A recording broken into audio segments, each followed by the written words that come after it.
کچھ لوگ شہوانی ریچھ بن جاتے ہیں، جس طرح ریچھ کے اندر شہوت بہت زیادہ ہوتی ہے، اس طرح کچھ لوگ ہیں کہ وہ پاک طیب طاہر بیویوں کے باوجود بھی سویر سے شام تک ان کی نظریں بدکاریاں کرتی ہیں۔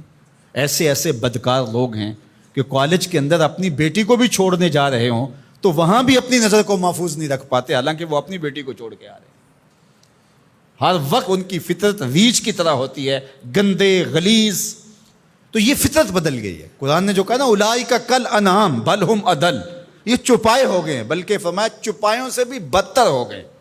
یہ چوپایوں سے بدتر کیا ہے؟ آپ نے چوپائے کو دیکھا ہوگا، جب اس کی جنسی خواہشات پروان چڑھتی ہیں اور وہ جنسی خواہشات کی تکمیل اور تسکین چاہتا ہے تو نر اپنے مادہ کو تلاش کرتا ہے۔ آپ نے کبھی نہیں دیکھا ہوگا کہ کوئی نر سے جفتی ہوا ہو، لیکن انسان جب فطرتاً گندا ہو جاتا ہے تو پھر یہ جانوروں کی فطرت سے بھی نیچے گر جاتا ہے، یہ نر سے بھی جفتی ہو جاتا ہے۔ پھر اس کا مطلب کیا ہوا؟ بل ہم اضل، یہ اس سے بھی گندا اور غلیظ ہو گیا۔ اور اس شخص کے پلے رہتا کیا ہے کہ جو اتنا غلیظ اور گندا ہو جاتا ہے؟ چلتا پھرتا انسان نظر آتا ہے، شکل سے انسان نظر آتا ہے، بل ہم اضل، بلکہ چوپایوں سے بھی آگے گزر گیا ہے، چوپایوں سے بھی رویتاً جو ہے وہ آگے گزر گیا ہے۔ وہ درندہ بنتا ہے تو پھر جانور بھی جانوروں کو جو ہے وہ چیرتے پھاڑتے ہیں اور ان کا قتل کرتے ہیں، شیر، لیکن اس کو صرف اس وقت قتل کرتا ہے جب اس وقت بھوک لگتی ہے۔ جب اس کو بھوک نہیں ہوتی تو وہ کسی دوسرے جانور کا شکار نہیں کرتا، اور دوسرا وہ شکار کرتا ہے تو اپنے ہم جنس کا شکار نہیں کرتا، دوسرے کا شکار کرتا ہے۔ اور انسان جب درندہ صفت ہوتا ہے تو یہ انسانوں کے گوشت کے ٹکڑے کر کے اس پہ رقص بھی کرتا ہے۔ آپ تاریخ کی کہانی، اس نے اپنے سکے بھائیوں کو قتل کیا ہے، اس نے اپنی بیوی کو قتل کیا۔ یہ پچھلے دنوں کے اندر ایک خاتون کی کہانی پڑھی تھی، اس نے اپنے شوہر کو قتل کر کے ہنڈیا میں پکایا۔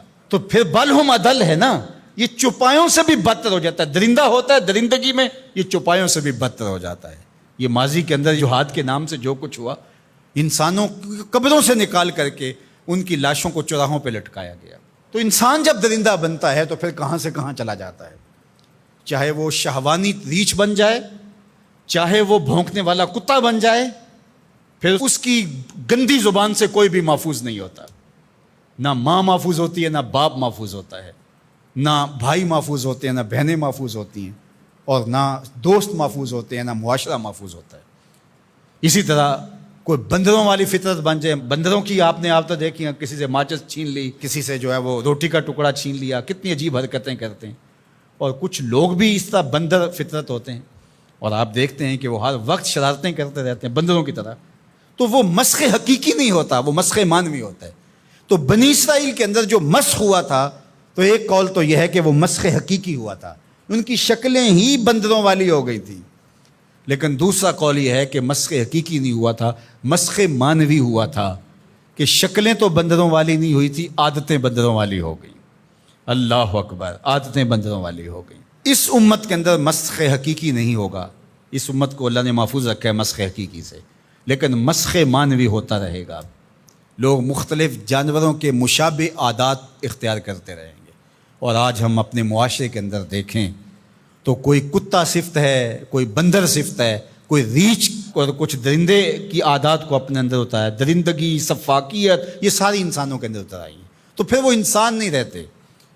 غالب نے کہا تھا نا کہ آدمی کو بھی میسر نہیں انسان ہونا، جب یہ حد سے گزرتا ہے تو پھر بہت آگے نکل جاتا ہے، اور پھر یہ انسان نہیں رہتا بلکہ بندروں اور خنزیروں سے بھی آگے بڑھ جاتا ہے۔ اور یہ میں نہیں کہہ رہا، اولئک کالانعام، قرآن کہتا ہے یہ چوپایوں کی طرح ہے، بل ہم اضل، بلکہ چوپایوں سے بھی گیا گزرا ہے، چوپایوں سے بھی آگے گزر جاتا ہے۔ یہ تجاوز جب کرتا ہے تو اس کے پلے کچھ نہیں رہتا۔ تو انسان کی جو قدر و قیمت ہے وہ تو اس کے اس عقل و شعور، فہم، ادراک، اخلاقیات سے ہے، اور اگر اس کے پاس یہ کچھ نہیں رہا تو یہ شکل تو ابو لہب کے پاس بھی تھی، یہ تو ابو جہل کے پاس بھی تھی۔ تو اس لیے قرآن مجید کے ان احکام کا اور ان واقعات کا انطباق کرے اپنے اوپر کہ ہم اس میں سے کس عذاب میں، کس مصیبت کے اندر مبتلا ہیں اور ہو سکتے ہیں، اور اس سے بچنے کی صورتیں کیا ہیں۔ آج ہم اپنی خواہشات کے غلام بن جائیں اور شرعی تعلیمات کو، نبوی منہج کو، طریق کو چھوڑ دیں گے تو پھر ہم بھی بندروں اور جانوروں سے مختلف نہیں ہوں گے۔ تو اللہ تعالی ہمیں اچھا صالح پاکیزہ انسان بنائے.